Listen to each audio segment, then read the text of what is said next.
I'm Valerie Wirtschafter. I'm a fellow in Foreign Policy and the Artificial Intelligence and Emerging Technologies Initiative. Broadly speaking, my research focuses on the online information space, but today I'm going to be talking about misinformation and why it seems to spread so rampantly in times of crisis and natural disaster, among other kind of fast-moving current events.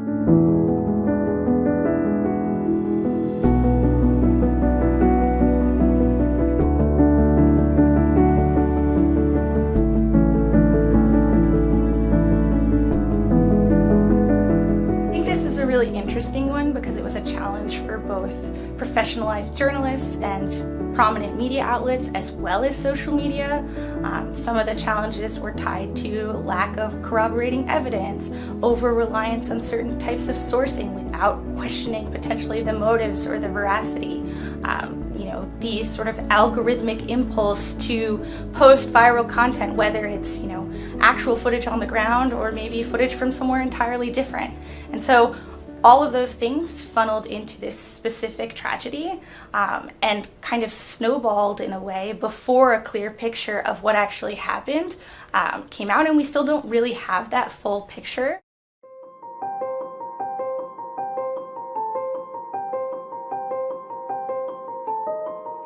I think this one's really interesting because it seems entirely outlandish.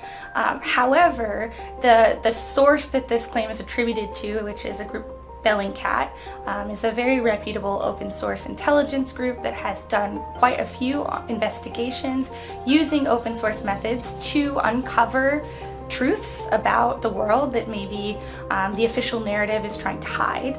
And so relying on them as the source of this type of claim is particularly challenging, especially given the fact that open source intelligence has in some ways a little bit become weaponized in this conflict as well.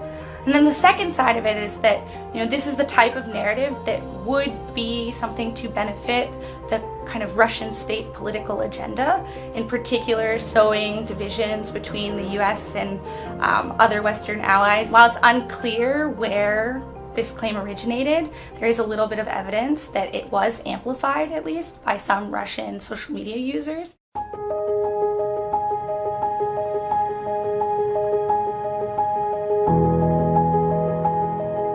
This is a huge problem, especially in a space where distinguishing between what is true and what is false is really challenging, especially in light of all the on-the-ground footage that's coming in, the use of recycled clips, the unverified sourcing.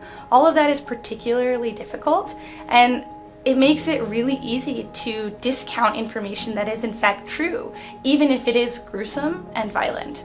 I think that the other aspect of this is that we're going to see this likely even in the future, especially as generative AI potentially takes off.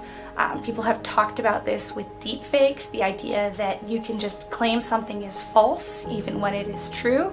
It's called the liar's dividend.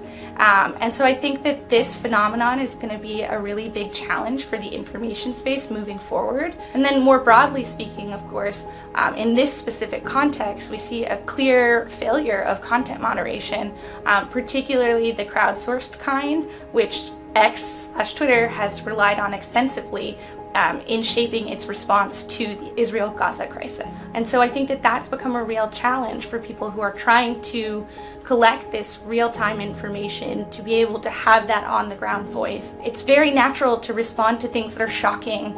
It's very natural to seek out information that kind of confirms what we already know. But trying to avoid those impulses, I think, will be really important.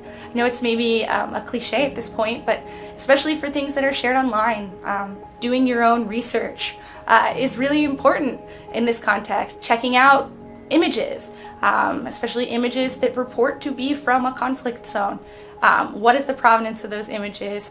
Are there telltale signs of it maybe being generated? Is the background blurry? If there are people in it, what do their hands look like? All those things that we kind of use to spot a generated image are really valuable. And then, broader, just looking at where this image is being shared, I think is also really important.